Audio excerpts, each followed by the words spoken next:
if you meet someone successful, just talk to them about their successes. It's nothing more. People who've been successful at whatever love nothing more than talking about their successes, and there's so much to learn in that. And they can't just come out and start saying, yeah, I was great and I did this and I did that. But if you initiate, like, how'd you do that? What did you do? Why'd you do that? What made you think of that? Why'd you put that with that? Why'd you start that business? They'll give you the whole game plan. They'll give you everything. But most people don't want to just come out and tell you, yeah, I'm the greatest, I did this, I did that. But if you, so I always, if the minute I meet someone who's good at something or knows something about something I don't know, I just ask them a million questions about it because they'll tell you. Because they love talking about their successes. It's natural. It makes them feel good. It makes them feel good that you're intrigued by something great they did.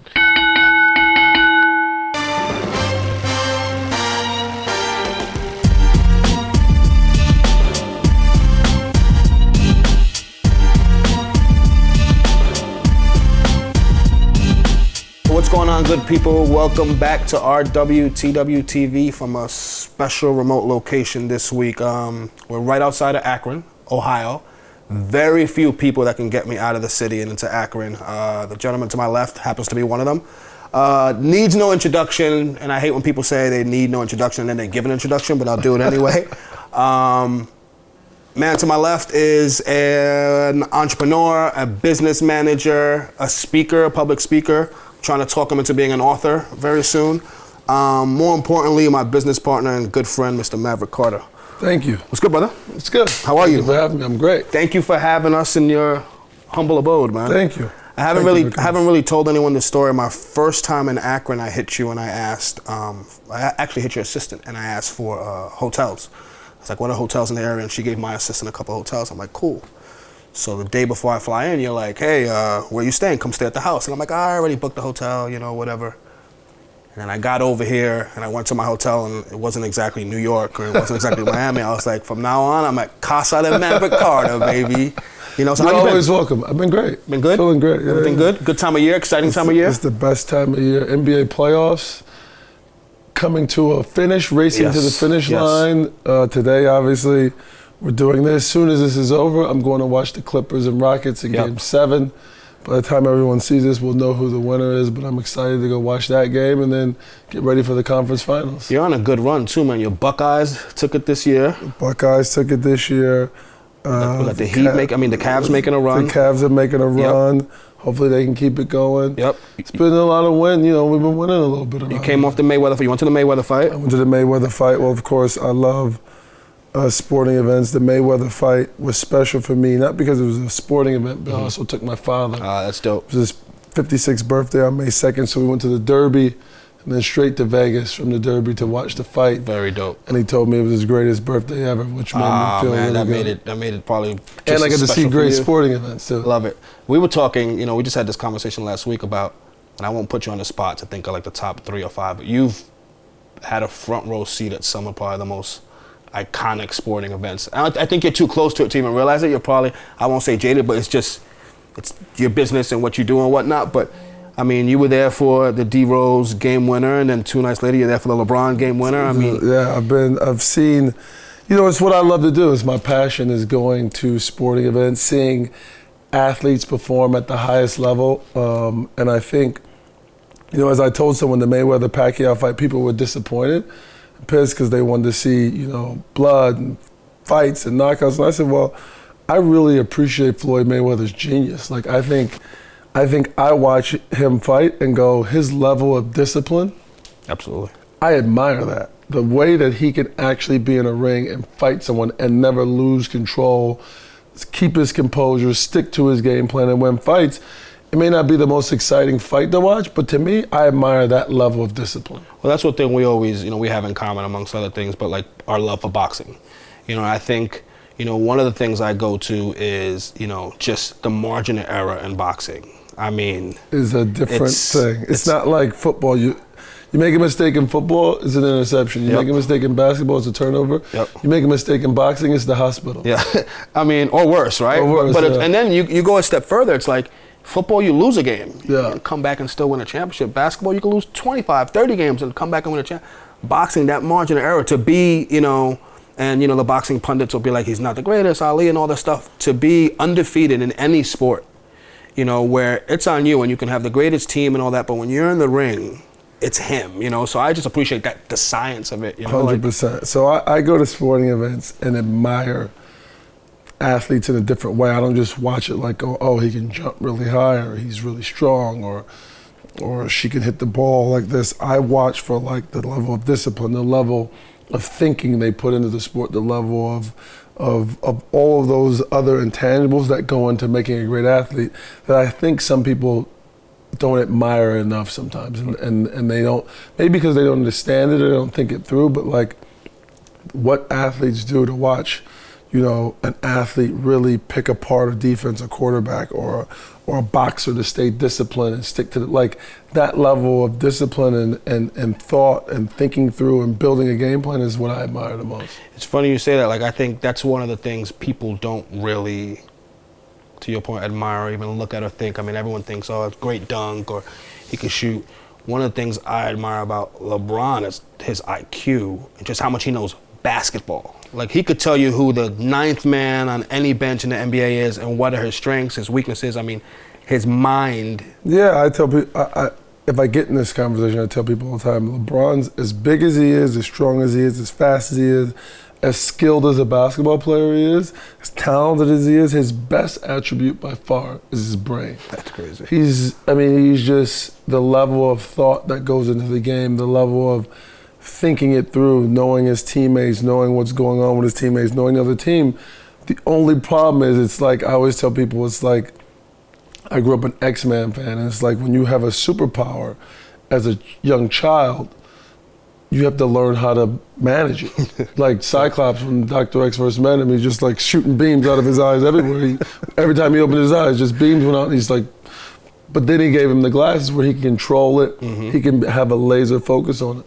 LeBron early in his career sometimes would overthink, and overthinking and not relying on his instincts. So it was like a superpower that he had to learn how to control it and use it the way he wanted to use it. No, totally. It's one of those things, like I said, I try to see the game as you do, where it's like I don't look at the whole room, I look at, you know how hard it is to hit a baseball? Yes. You know, a pitcher's throwing one of 6 different pitches in his arsenal from 60 feet or 90 feet, whatever it is, 98 miles an hour, and you got to be able to time that and guess. And I think, we can look this up, but I think they say your reaction time is like half a second before, like once it's released from his hand, for you to decide, am I going to swing, am I not going to swing?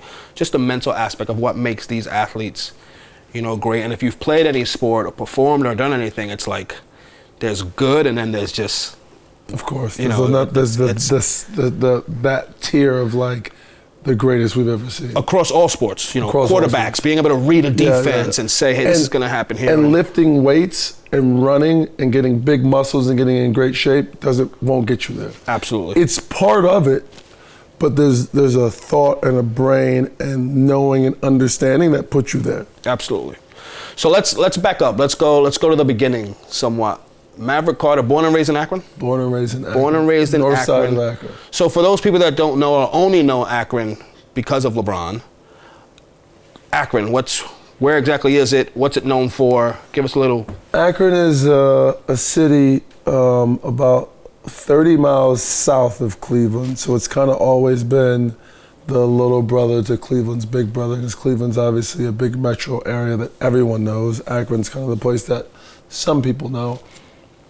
A city built on the rubber plants. It was like, there's some stat that I think it was in the 50s or 60s, out of 95 tires, out of 100 tires around the world, I'm talking cars, airplanes, wagons, any type of tire on Hot Wheels cars, if it was made out of rubber, 97 of them were made in Akron. Because all the companies, so they call it the Rubber City, a city built on that, you know, but not a big city and not a town, but like a big town, almost like a little small city. I loved growing up here, learned a lot, spent a lot of time, you know, in the inner city, learned a lot, grew up fast. You had to learn, but a cool city, a very cool city. It's funny, you know, you just mentioned Akron's a small city, right, by population, but and I always give you guys a hard time because we can't have a conversation without you guys being like, you know, this person was from Ohio, this person was from, you know, what is it about the state of Ohio, man? You know, I used to work at Nike, as people know, and we were working on an all-star story around Lebron, right, and around All-Star. We were talking about astronauts or whatnot, and it came up just in research that Ohio has sent the most astronauts to the moon. And, you know, I just heard a stat, it's either Wendy's or McDonald's, you guys have the most franchisee owners, like, in Ohio. And, you know, you coming out of Ohio, and LeBron, you know, it's just for being, you know, not a major city or state, I should say, not being a New York, not being a, you know, California, like, what is it about Ohio people, Akron people, Cleveland people, you know? I think it's... You guys have had a very high level of success, like from artists, you know? Yeah, like, I think it would go to probably a little bit around the Midwest too, that attitude, but for sure in Ohio it's like, it's that thing that you just said, like, that feeling of like, oh, you're from Ohio? Where's that? What's out there? From the people in what I call the smile states, you know, the California, Texas, Florida, New York, totally. The states that kind of make this, it's like, it's always feeling, no matter what a person from Ohio does, I think we always have that feeling we got to do more because they don't believe us yet. So a little bit of a chip on the shoulder. It's a chip. It's not a little bit. It's a real chip. It's like I'm going to show you. And I think, you know, if you meet anyone from Ohio, they kind of live and breathe that. You know, people in Chicago have it a bit, but they're a big city. Like they get, you know, Chicago gets respect from everyone. But, you know, from Ohio, we have some cities around Ohio, a lot of metro areas. I think we have maybe the third most metro areas behind California and Texas. But we live with that chip that like, oh, people always try and shit on us. They don't believe us. We got to keep just knocking at the door until it falls off the hinges. Then when it falls off, we're like, put it back up. We want to do it again. Well, clearly the chips worked from business to athletics, so keep the chip. Maverick Carter at 10 years old. What was that like? Oh man, let me think. 10. You were a knucklehead running around, just terrorizing shit. Were you? I always remember things by grade. So 10, you put you in the 5th grade. Yep. Give me 10 to 13. Give me a range of 10 to 13. What was Maverick Carter like? What were you up to? I honestly was, I went to school from kindergarten through 5th at one school. Okay. And the school happened to be not many black kids there. I was the only black kid. And then in 6th grade, we moved and I transferred. I went to a school that was probably 60-40 black. So it was my first time. I was born and raised and lived in a neighborhood that was all black, but my schooling was different. So I had this two different worlds. And I actually didn't know what it was like to go to school with all black kids until the 6th grade. But then in the 5th grade, I did turn into a knucklehead, to be honest with you. My dad went to jail and it was just me and my mom. And I was like, I felt like, I don't know if it was like a feeling or just something like, oh, I'm gonna like try and grow up now. My dad's gone. I'm gonna try and grow up. And you know, when you're 11, 12, 13, that means doing stupid shit. Right. Doesn't mean actually doing anything that's grown nothing up. Positive. It just means doing stupid shit like, you know, hanging out a little bit longer, gambling, whatever the stupid thing is that you think means you're becoming older. I want to get my own money and buy my own things and do silly shit. So true, yep. So that was me at that point, and but I got through it. I wasn't doing great at school, honestly, because to me that was kind of for kids, and I wanted to grow up now, and started, you know, doing things I shouldn't do. But I got through it, learned a lot of lessons through it. Luckily, came out unscathed. But and then my dad came back a couple years after that. When I was like 16, I got my shit together. Yeah. Exactly. That's just in time, absolutely. Exactly. So now Maverick Carter in high school. High school, I was very focused on playing basketball. Okay. I loved to play basketball. I also entered into a new experience, went to high school, to a Catholic high school. Okay. So it was my first time interacting or going to Catholic church. I had grown up going to church, not every Sunday, but we went in like a Baptist church. Now I'm in a Catholic church, which is different. And so my first experience with that, dress code at school. So I was going through all those changes, but I was extremely focused on being a great basketball player. I wanted to be, like any other city, Akron's a city with pretty good high school basketball. And, that's your first chance at, like, when you're younger, you could be a good basketball player and people know you, but like when you hit high school, like it's in the paper, people know you. You get a chance to be known and be a star. So like in your own head or in your city. That's your sports center. Yeah, so I was focused on that. I wanted to be in the paper. I wanted to be talked about. I wanted to be on a winning team. I had a dream of playing in Columbus at Ohio State for the state tournament. I wanted that so bad. I had went and watched 6th grade, 7th grade, 8th grade. I would go down, me and my friend, just hang out for the whole weekend. We'd scout tickets, we'd do whatever, try and make a little money and watch all the best teams. That was our thing. We'd if I just sit 40 rows up, I just wanted to see the best teams. And I had a dream of one day playing on that court. So when I got to high school, I was very focused on that. I knew I wanted to go to college. I wanted to play college basketball. I loved college hoops. Probably more than the pros in high school. So I was focused on being a great basketball player, but in my mind, I knew in order to play college basketball, I had to be a pretty good student. So I honestly had the ability to be a really good student, but I did just enough to make sure I could get a Division I scholarship. Absolutely. And then, so you go away to college.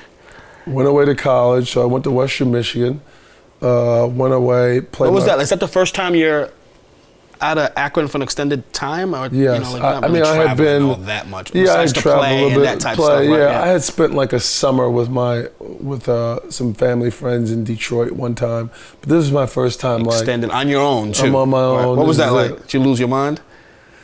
I didn't lose my mind. I went there like I want to be here. I want to do good. Okay. I want to see what it's like. I knew what the college life was like. Eastern Michigan? Western. Where'd Boykins go? He went to Eastern? Earl Boykins went to Eastern.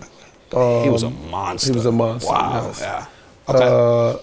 So I went to Western, which is on the west side of the state, obviously the name, almost to Chicago, really. It's like an hour and a half from Chicago and like 2 hours from Detroit.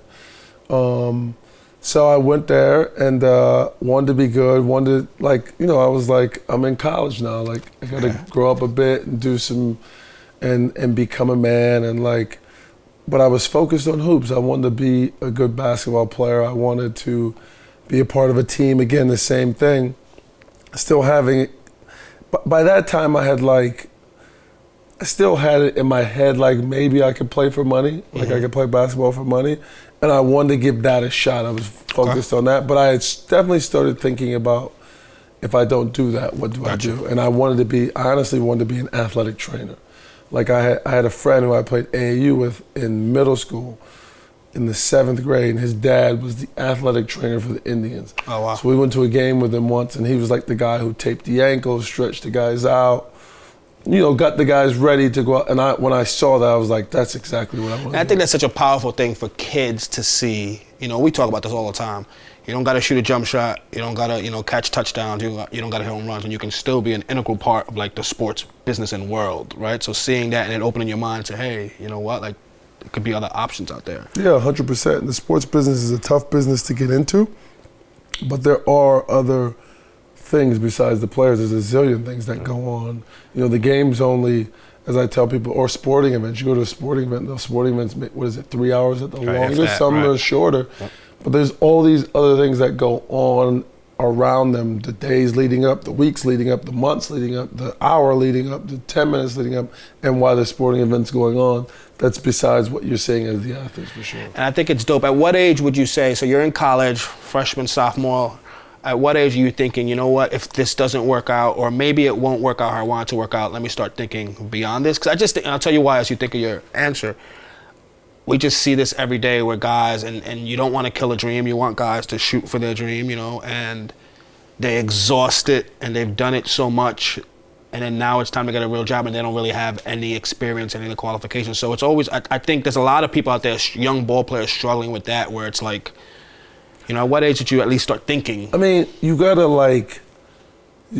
it's very hard for people, even me, to like really get that sense of reality. But I think, you know, growing up, I lived in Ohio. I watched Ohio State, but I also I loved Allen Iverson at Georgetown. I loved watching those days in the Big East with AI and Kerry Kittles and Ray Allen. I dreamed of like playing on Big Monday in the Big East. I went to any of those schools. Or obviously I grew up in the Big Ten country, so I watched the Fab Five. I watched Pac-10. I watched all college football and basketball, and I dreamed of playing that. And then when I was a senior, like the reality set in, like I'm not gonna play high major basketball. So the minute that reality sets in, like I'm a mid-major player, that's what I was. I was like, so I went to play in the MAC, is like, I started to think like, shit, if I can't play high major, I probably can't play in the NBA. Like that's reality. Like, right. Like if Connecticut, Ohio State, Florida, UCLA ain't knocking down my door. Right. And not to say that, because there's definitely kids who come from mid-major, but that was my reality. Got you. I knew I wasn't the greatest athlete. I couldn't jump super high. But, you know, I knew the game. I knew what I could do to contribute to the team to win. I played my role, and that's how I got into college, because that's what I did. And so at like my senior year, I was like, you know, when I was a sophomore in high school, if you asked me, do I think I got a shot to play in the NBA, I'd probably tell you yeah. Absolutely. By the time I was a senior, it was like, oh shit, I'm going to play mid-major. Like, fine, great.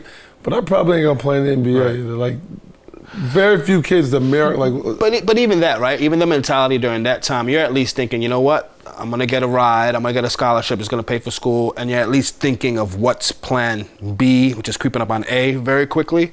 You know, I think a lot of kids will go and they'll take the scholarship and try to make it work and figure it out. And again, listen, go for your dreams, do all that good stuff. But I think it's dope to hear you say, you know, even that early in your career, your senior year in high school, you're already thinking, you know what, if this doesn't work out the way I wanted to, what are kind of other opportunities? So that takes us to you know, your internship, which a lot of people would die for. You interned at Nike. Yep. What was that like?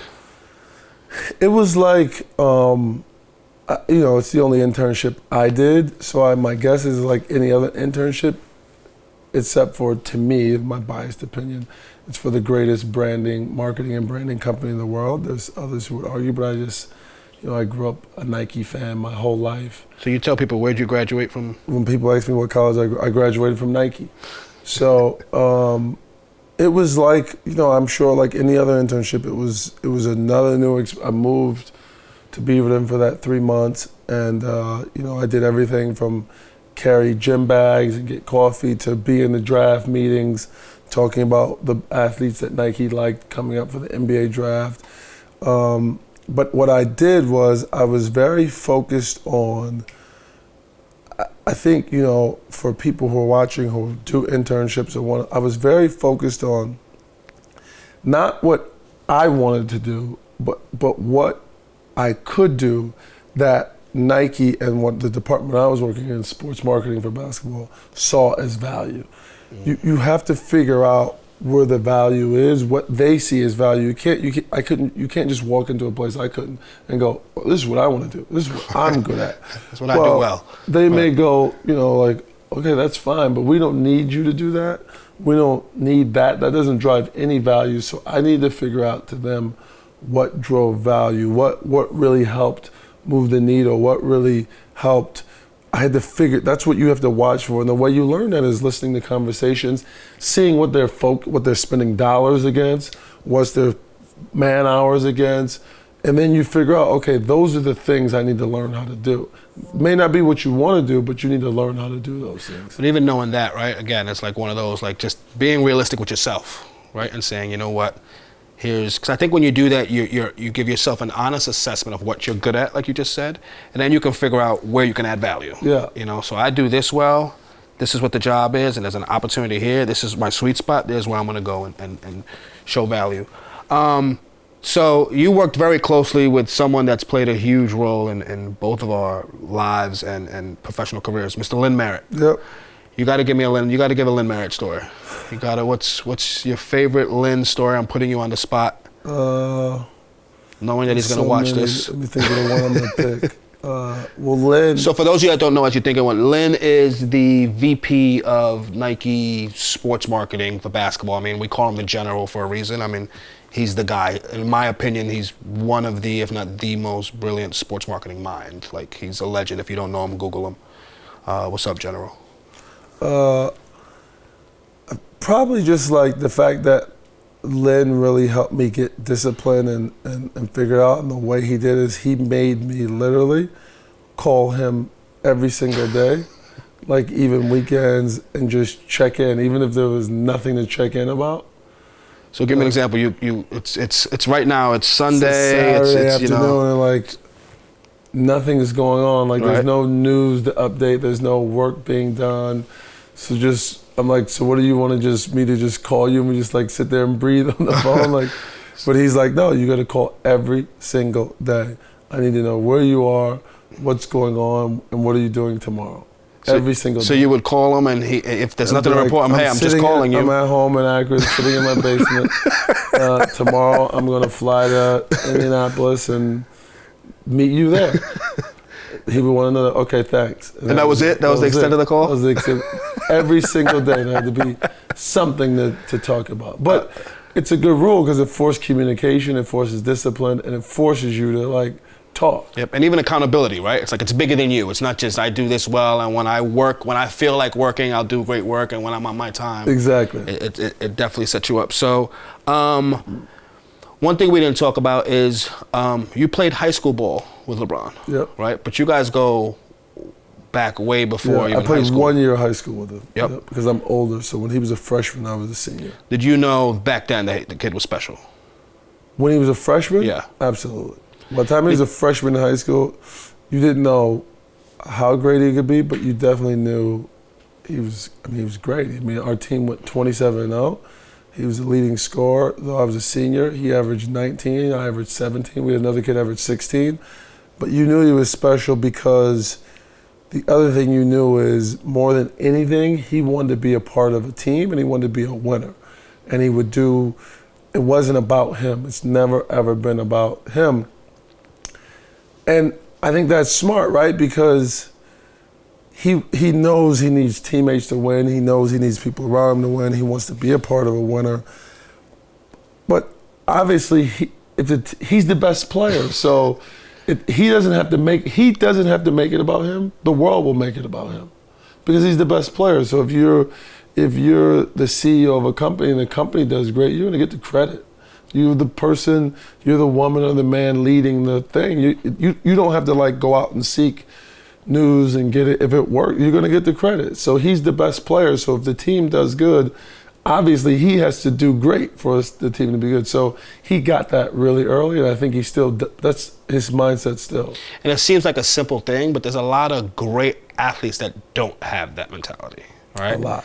And then, so at this point, when you know he's special, you think he's got a shot, like to go all the way, to go to the league, like at this freshman year in high school? Freshman year in high school, it was like, he wasn't big by then. He was a skinny guy. He was a shooter. He shot a lot of threes, and he ran the floor really well. But you knew, like, this guy's definitely an NBA talent. It was just a matter of when. Does he play college for 2 years? But he's definitely going to play in the NBA. You knew that. By the end of his freshman year, it was a foregone conclusion. He was an NBA player. It was just how soon. And then when he grew, it was like, oh, he's never going to play college. Okay. So talk us through, you finish your internship at Nike. LeBron declares, when did you start managing LeBron? As most people know, you managed LeBron. After his second season, he fired his agent and said, he called me one day and said, this is what I'm doing, and I want you to help me put together a business. Neither one of us knew what the hell that meant. How old are you at this point when you got this phone call? I was 23. Oh, wow. I was 23, so long time ago now. And neither one of us knew, but I knew again, because he and I have a bit of the same mindset and approach things the same way. As like, you have to surround yourself with great people. So that was the first thing, like, okay, let's surround ourselves with great people, and then we'll figure it out as we go. Be smart, listen, and try and be not be ambitious without being overly ambitious, and make sure we have the smart people. Make sure we're listening to those folks. And so the hardest part, I think, was like going through and picking and putting together the right team at the beginning. And then, because listening, and then once you have the right team in place, it becomes a bit easier, but putting those people in place was tougher. I read an article or an interview you did a while back, and they asked you if you felt you were ready, if you personally felt you were ready at the time, and you were like, hell no, and you're like, but I surrounded myself with the right people, and I think you were like saying that even to this day you couldn't do it by yourself, right? No, it's not something you can do. Even to this day, being seasoned and being around it, no, and you can't ever know when you're ready for something. It's like, are you ready for this? I don't know, but you just got to throw yourself at it if that's what you want to do, but you got to have, in a lot of instances, a good support system. Yeah. I have this belief, I think, in you being an entrepreneur, and let me take it back. When I called my mom, when I got the news that my son Jordan was being born, first phone call you made, I called my mom and I was like, I'm gonna be a father. And she was like, oh my God, that's so great, and she was like, what's wrong, son? And I was like, well, nothing's wrong, I'm happy. She's like, I can hear it in your voice. And I was like, Mom, I don't know if I'm ready. And she's like, you'll never be ready, son. And I think it's one of those, like, you'll always wish you had a little more school maybe, or a little more money, or a little more experience. You'll never really be ready for it, but if you're passionate about it, if you're gonna go hard at it and give it an honest run and an open mind where you're gonna surround yourself with people, the right people, I think that's kind of just a mindset that you think a lot of people have. But and it's like, and you have to be very, I think, when I talk to people younger than me, I always tell them, like, be super curious. Like, I always tell people very simply, younger people than me, if you meet someone successful, just talk to them about their successes. It's nothing more. People who've been successful at whatever love nothing more than talking about their successes, and there's so much to learn in that. And they can't just come out and start saying, yeah, I was great, and I did this, and I did that. But if you initiate, like, how'd you do that? What did you do? Why'd you do that? What made you think of that? Why'd you put that with that? Why'd you start that business? They'll give you the whole game plan. They'll give you everything. But most people don't want to just come out and tell you, yeah, I'm the greatest, I did this, I did that. But if the minute I meet someone who's good at something or knows something about something I don't know, I just ask them a million questions about it, because they'll tell you. Because they love talking about their successes. It's natural. It makes them feel good. It makes them feel good that you're intrigued by something great they did. Everybody wants people to be intrigued by something great absolutely. they did. And I can attest to that. I mean, we've been in meetings, in business meetings, you and I, with, uber successful people, wealthy people, famous people, whatnot, and you're never ashamed to ask a question. Never. Whether it's, how'd you do that, or what was your thought process, or even, I don't understand what that means. Like, what is that? Like, what do you, and I've always admired that about you, where it's like, you have to be curious. You ask questions. There's a famous quote by Albert Einstein, who most of us, is the kind of the symbol of genius. This, most people say would think the smartest person's ever walked the earth. And his quote is, I have no special talent, I'm just passionately curious. And I love that. It's just like, I'm just curious. I want to know, I want to understand, because especially when you learn something, because here's what happens. I could learn something from you today. You could tell me something you did, like, PR, why'd you do this? You're like, oh, I did this because this is this. And then I could go to the next conversation tomorrow and regurgitate with my spin on what I learned from you, and people go, wow, that Maverick's really smart. Wow, how do you think he knew that? Absolutely. Like, it didn't just pop into my head. You have to learn. You have to be curious and gather information and know things. And I'll learn something from you and take it and apply it to my life and put my spin on how I feel about it. And then people go, oh, wow, he's really smart. But I just learned it from you. Absolutely. Well, another thing I've noticed you do also is you are not afraid to step out of your box. You have friends that from all different walks, all different businesses, all different types of people, whether they're in the hood, the ballroom, a CEO, wealthy, dead broke. You've always surrounded yourself with a very eclectic mix of people. Why do you think? Because exactly what I just said, because if you just hang with one style or one type or one group of people from one place, you can only learn what that group knows. And that, I think people make that mistake a lot. You have to open up and learn, because there's so much to learn from everybody, anybody, like people from this city, that city, big cities, small cities, little towns, people who built big businesses, small businesses, people who failed in business, people who were uber successful at business, people who are from the hood, who've been to the high, like I talk to all of those people and I want to understand certain things about their life or what they did or why they didn't do that or history or why they think that happened and get their perspective so I'm just curious, I want to know. So, and I think, you know, and you saying that makes me think about that. I have people in my life that are like, run the whole gamut. And for years, I've known people, some people for 10, 15 years that come back around to your life like in a full circle. So it's just like, I'm just curious. I always want to know what they do. Why'd you do that?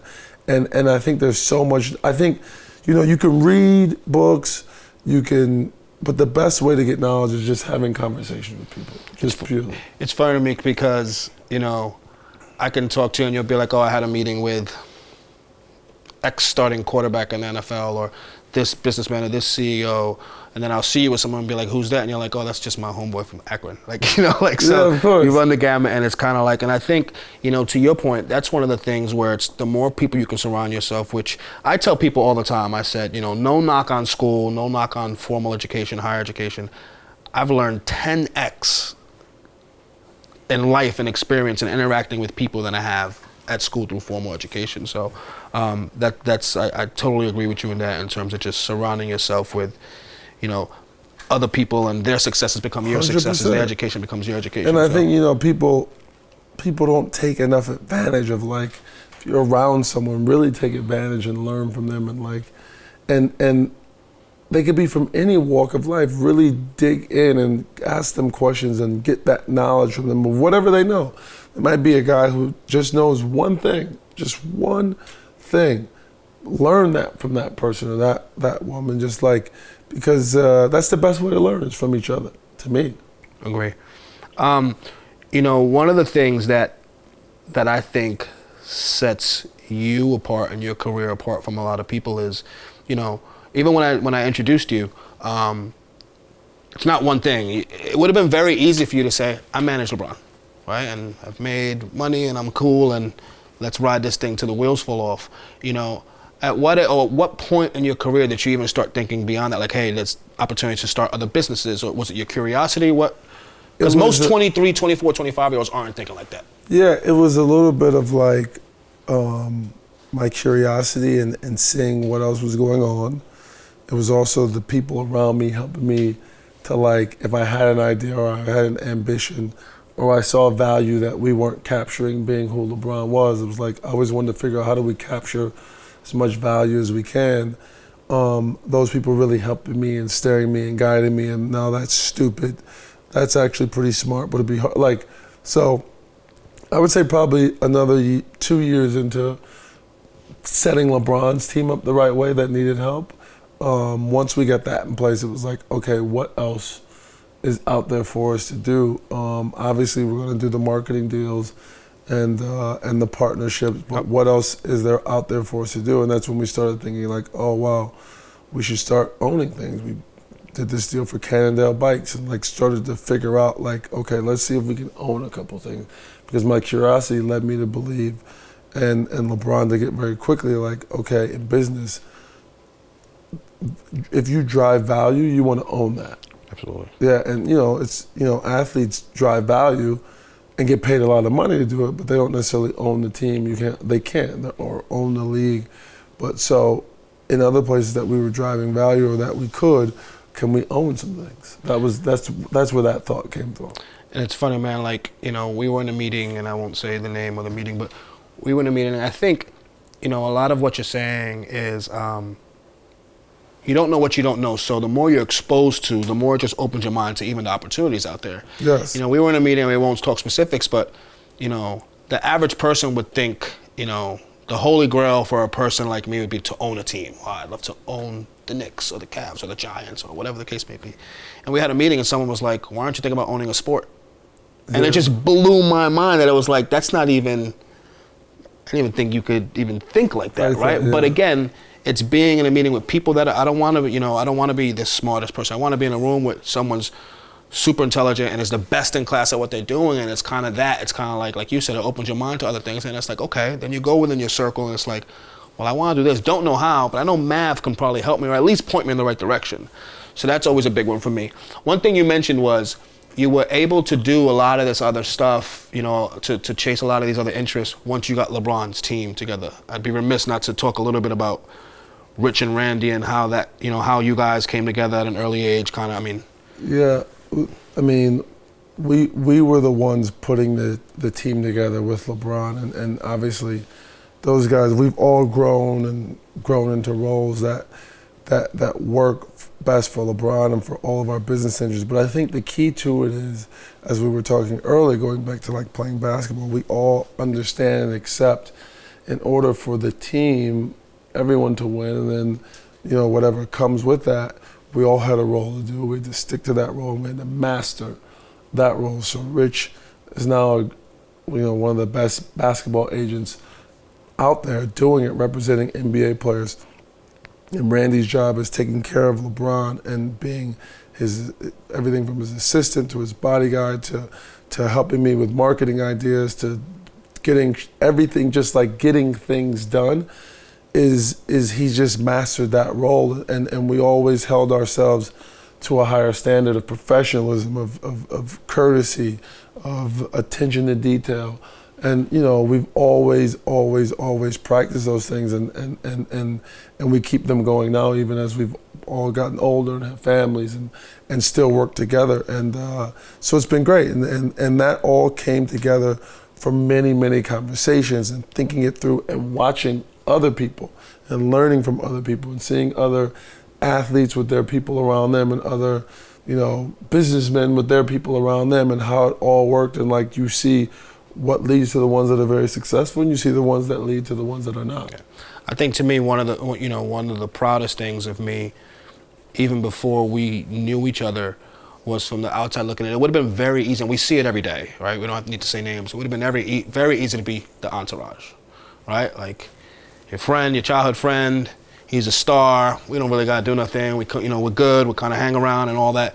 You guys saw it early on to say, first and foremost, was treat LeBron like a business, right? And I mean that in its purest form, in terms of the support around him, and then figuring out, again, who were the best people to kind of play those roles, and then becoming experts in them. I think, that's probably the most brilliant thing you guys have done as a unit, in terms of, treating it as a business and never getting caught up in that, the limelight of it or wanting to shine. Yeah, I think, to your point, I think what kept us from doing that was, we wanted to build business. Of course, we wanted to make some money, but more than anything, we want, and still do, and that's a little bit of that Ohio thing, that Chip, is respect. Like, respect in the form of, like, when I walk into a room, whether it's CEO of a company, other athletes, business people, like, they respect my ideas. I bring good ideas to the table. If I don't have an idea and someone else has an idea, I can be thoughtful about it, and they're gonna respect it. So I think that always drove the mindset of, like, no, we're not gonna just be like an entourage hanging out and partying, because we want respect.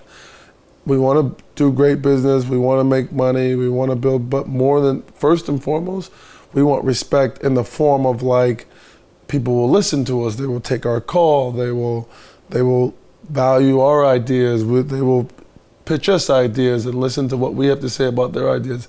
Always wanted that. And I think, we've gotten there and we do get respect, but I think going back to the Ohio thing, that we still live with that chip on our shoulder, but like, we still got a lot more work to do to get that ultimate level of respect. You still feel like there's more respect out there to get? 100%. I still feel like I haven't done enough. I need to do it. I haven't done enough. Like, I need business guys to respect me even more. My peers, the people I do business with, the people I look up to, 100%. Love it. I mean, and that's, again, it would have been easy just to say, hey, we've made it. You guys have never thought like that. You've always thought, more, smarter, what can we do? And I don't even think you guys realize it, and you won't realize it, and maybe some of our viewers or, the people listening who realized the role you guys played, because it was unheard of back then, right? Now it makes perfect sense, right? Now, you know, hindsight, it makes perfect sense. Back then, you know, young black kids, early 20s, mid 20s, managing an athlete, managing his business, making decisions together as a unit, no formal training or education. You guys were like the anti-establishment. And if you guys crash and burn, there may not be a lot of opportunities that we see now. Yeah, Do you realize that? You probably don't have time to sit and really think about it, but I definitely think about it 100%. I honestly think about it from just not like athlete and management, but just like young people, and specifically because I'm an African American man, young African American man. I wish I would sit down and think about it more. I need to, and I always think like as I get older, I really need to start focusing on it and thinking about it. To what can I do to help more? Obviously, I work a ton now, you know, so I don't spend enough time thinking about it. But I have thought about it. People have told it to me before. I mean, going back to Lynn, he's told me he's had people in his office like, I want to be the next Maverick Carter. Like, so, you know, do I feel like we pioneered something? I think so, yes. I feel like we did something, and I think, you know, that also leads to what we want. We want like, because you got to remember when we first did this, like you said, like nobody wanted us to do that. Yeah. Nobody thought we would succeed. And, you know, I said it on 60 Minutes, I mean, we were on 60 Minutes years ago, that no one could just come on and say this, but it was like young black guys like doing that. They were just saying, young, how could he hire his friends? I mean, you guys got killed. Everything but the black word was said, but you guys every got word but the black word. I said on 60 Minutes, that's what they really want to say. But like we definitely, I mean, it was like brutal. It was just like, you know, for no reason either. It was like, but you know, and obviously we've had some failures, but I think overall, you know, we've done pretty well. I mean, listen, anything great or new or with the lane or potential to be great is normally treated like that in any walk, right? They said Einstein was retarded or something like that the other day, right? So that's kind of dope. So, you know, for me, as I hear your story about like, you know, not sure what you wanted to do and realizing early basketball wasn't it and kind of moving, and you kind of didn't have, like I always say, you know, a traditional education in the business. You just spoke at Stanford? Yeah. What was that like? I mean, and did you speak at Harvard as well? Yeah. So, I mean, what's that like? I mean, first it's got to be an honor when how's that even happen? Your people get a call? Like, how's that? Yeah, a professor, either I know them, in the case of Stanford, the gentleman who's a professor at the D school is another young guy that, you know, Jason Maiden, who's a designer at Nike, called me to come be a part of a speaking engagement at the D school, which is the design school at Stanford. And in the Harvard case, they want to do a case study on our business. It's a very cool class there run by this professor named Anita Elbros. So she did a case study, and I've been like 4 or 5 times to teach the case study to the class. You know, it's always a thing, to your point, that's like, it's obviously an honor. It's also one of those things that, it's one of the things that let me know I've kind of validation. Mm-hmm. It's like a validation thing. It's like a respect thing.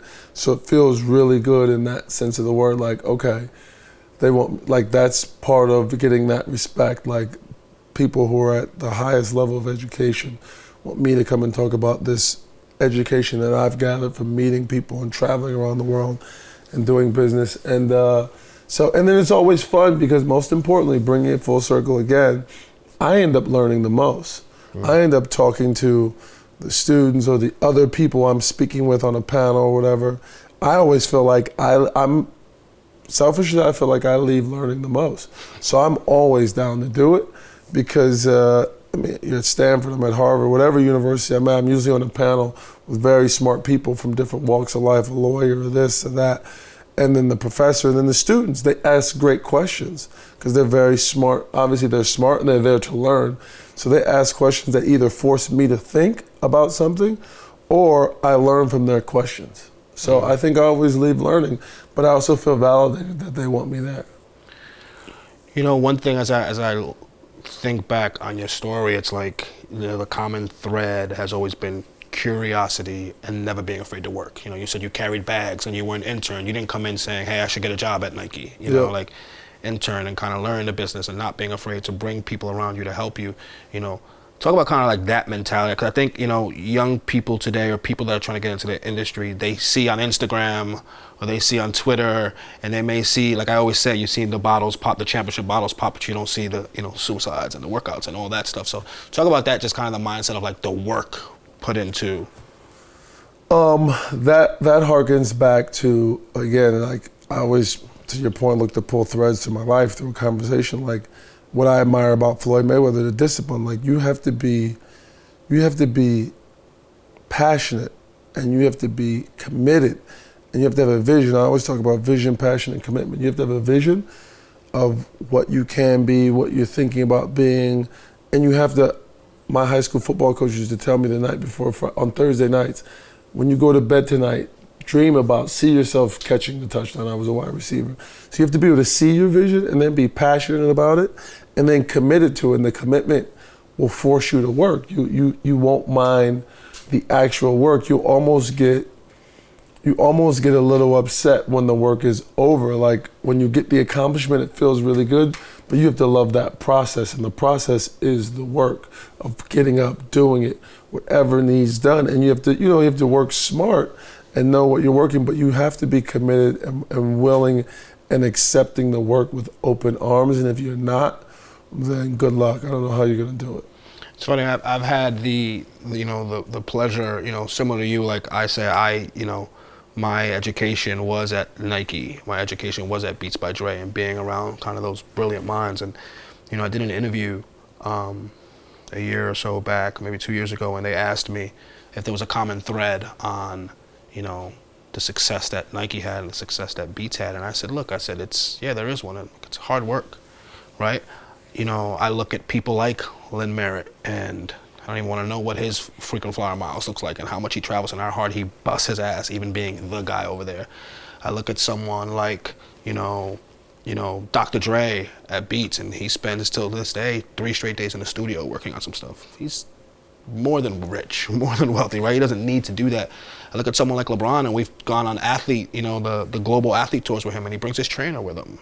And he works out every single day. And you land, and it's a 12-hour, 16-hour flight, 12-hour time change. He's just played a long NBA season.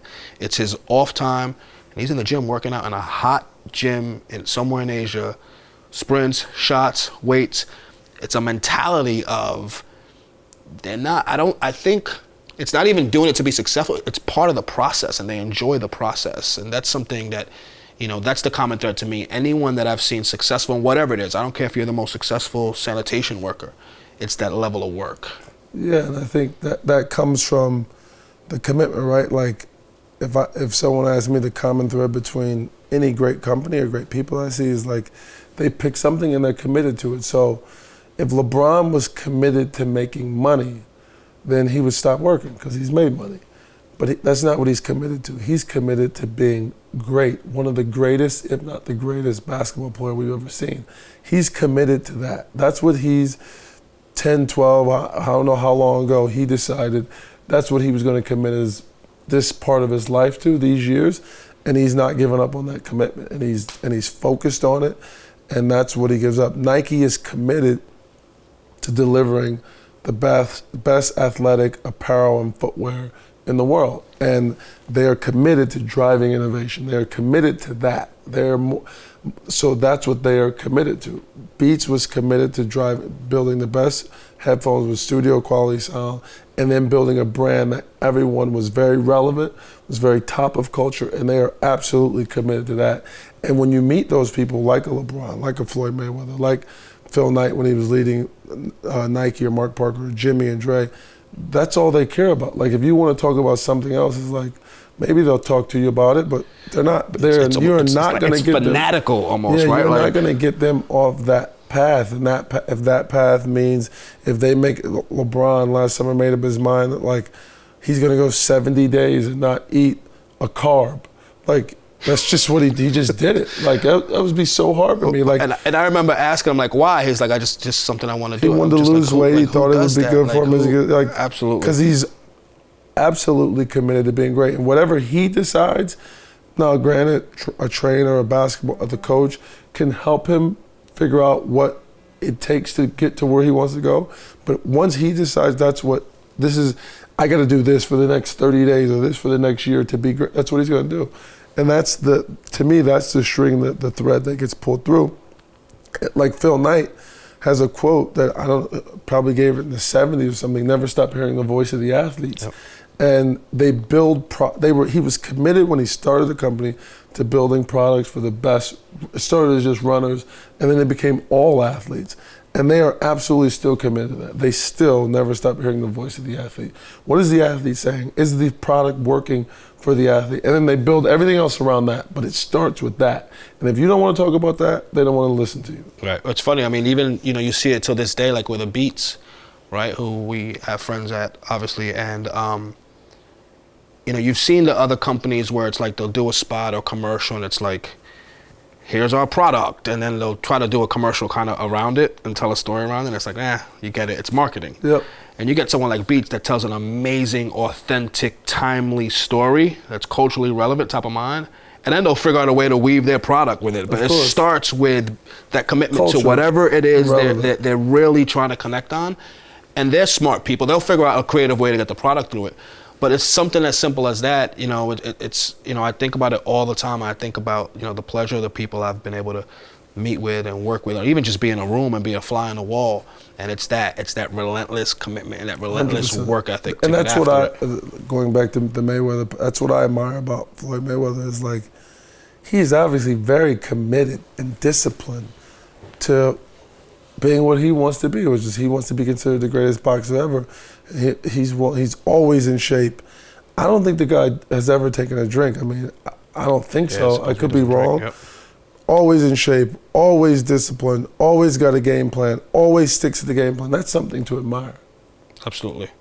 So, present time, Survivor's Remorse. Yep. How'd it come about? Tell us a little bit about it.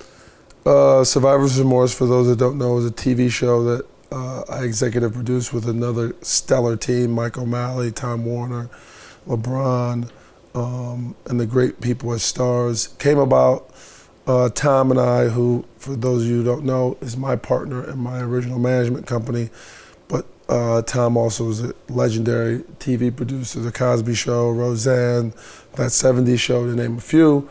Called me up and said, he just watched this commercial that we had produced for LeBron. He thought it could be a great TV show. And then he and I started riffing back and forth on ideas, and I told him about this, I guess you'd call it this syndrome that I have. It's called Survivor's Remorse, which is normally for people who survive something tragic, meaning like a boat crash or a plane crash, and some people don't make it, and the people who do make it start to ask God, why them? And I told him I have it a bit about my neighborhood and my family, so it's like I started riffing back and forth about ideas and how that idea, the crux of that idea has heart. There's funny moments. I was with my family yesterday laughing like crazy. There's sometimes very serious things that happen with family that could be seen as tragic, but with family you end up like, I can't even cry about it, you just laugh about it becomes funny. So the crux of that idea of me having survivor's remorse with my family and my neighbor and wanting to help everybody that I possibly can, but you just can't. Right.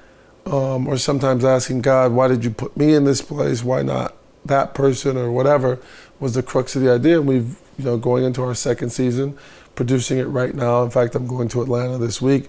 Worked out perfectly. The Cavs are playing the Hawks, and I get to be on set for a couple days, which would be fun. But we have a great cast. I mean, our showrunner and writer, Mike O'Malley, I've learned, talking about learning and being around someone so smart and so brilliant, just learning, not about just making a great TV show or show running, but about life and how to treat people and how to treat staff. I mean, I can't say how great he is and how lucky we are to have him as a showrunner. So season 2 will be coming up in August. Dope. Congrats on it. Thank you. Over the show, Spring Hill. Talk to us about kind of the thinking of when you wanted to get into that field and kind of what the thought process was. Yeah, so we originally launched Spring Hill to make one documentary back in '08 called More Than a Game. That's how I met Jimmy Iovine, and he became our co-executive producer. And we were like, we're gonna make this doc. We decided we were gonna do it with Chris Bellman, who's a great director. We said we might as well form a company that does it, and if it works and it's good, we'll start to build a brand. Then we did Survivors, we did a couple other one-off shows, and I said, you know what? I really love this. I love producing.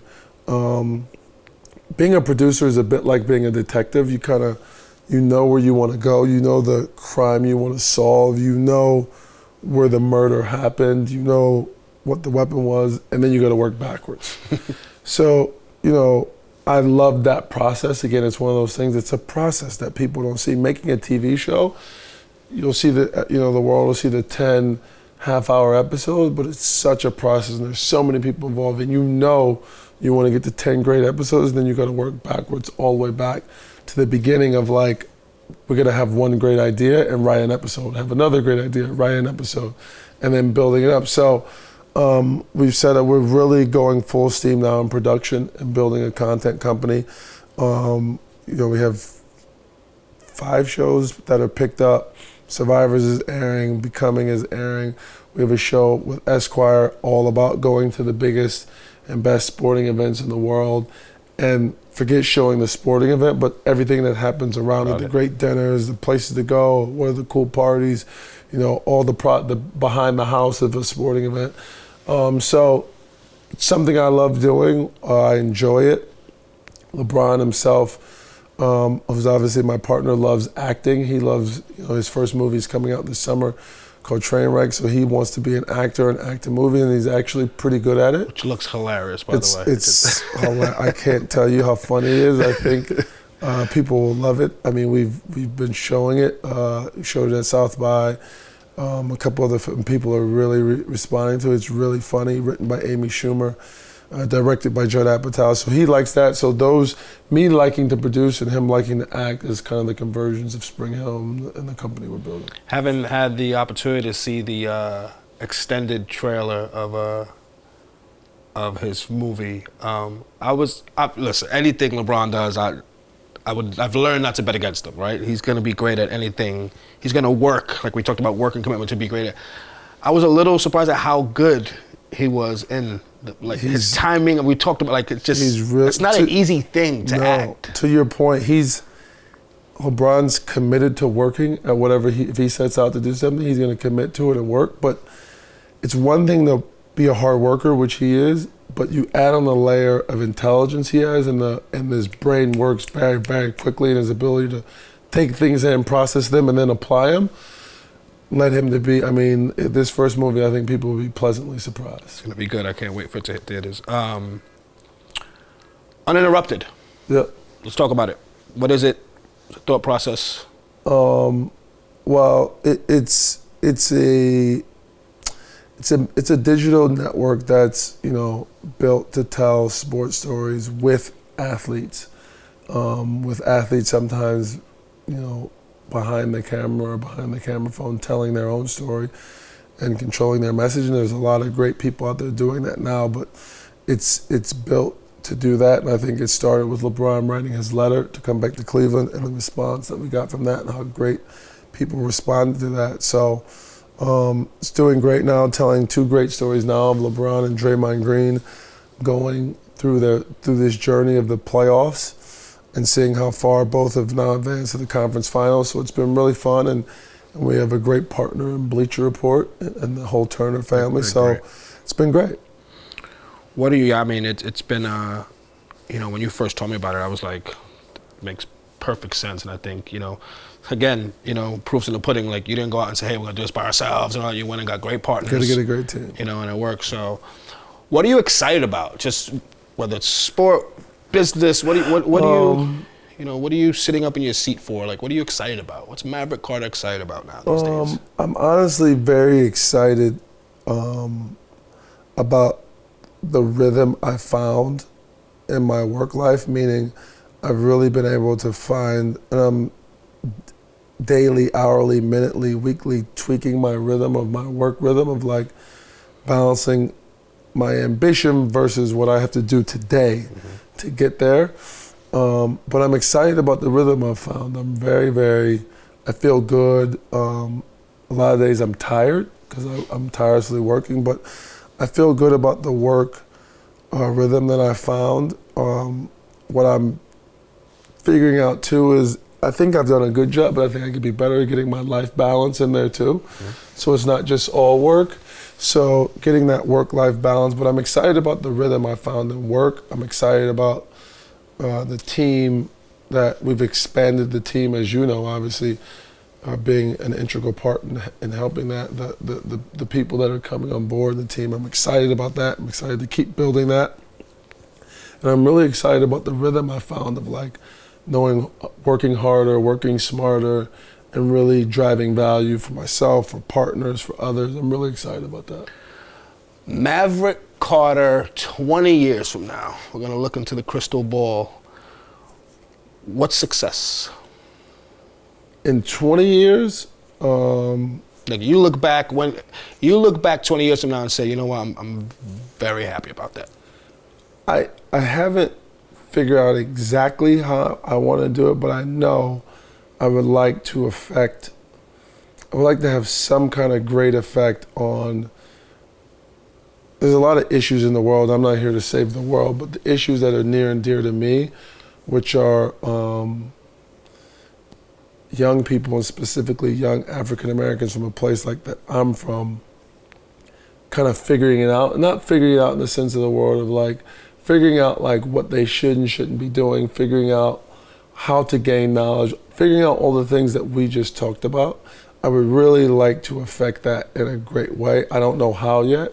I don't know with who, but I know that would be, if I figured that out, I would be very successful. I would be able to go to sleep at night and feel very good. Dope. Speaking of young people, I'm sure we'll have, a very good amount, maybe not the majority of people listening or watching, young people that hopefully are trying to learn or want to be entrepreneurs or want to learn how to manage people or want to, learn how to get out there and kind of follow their dreams. What advice can you give, that 22-year-old, 19-year-old, 18-year-old Maverick Carter that's a senior in high school or freshman in college? The advice I would give them is be curious, be forever curious. In this day and age, it's so easy. Everybody has a smartphone in their hand, almost everybody. Everybody knows what Google is. Learn, read, study. If you want to be an astronaut, you should be able to tell me who are the 5 greatest astronauts, where are they from, why were they great. If you want to be an agent for a baseball agent, who are the best baseball agents, why were they successful, what city did they build their businesses in, and why did they pick those cities? And then when you meet people in and around that world, or people who are successful or been smart about something, learn from them, or people who have just had more life experiences than you. Be curious, ask them questions until you're blue in the face or they tell you to get the hell out of their face. Just keep learning and getting that knowledge and applying it to whatever you want to do in your life. It's you mentioned earlier that most people that are very successful love to talk about their successes. I think there hasn't been a successful person that hasn't become successful asking those same questions and whatnot. So, when someone, I've seen you do it, people come and ask you questions, the time you can give, and you're sure to answer questions and whatnot. So, you're definitely living what you're speaking. Thank you for being on the show. It was easy, man. I didn't stump you. I didn't anything. Appreciate it. Thank you, brother. Appreciate you. It. Maverick Carter, RWTW TV. Thanks for checking in. Peace.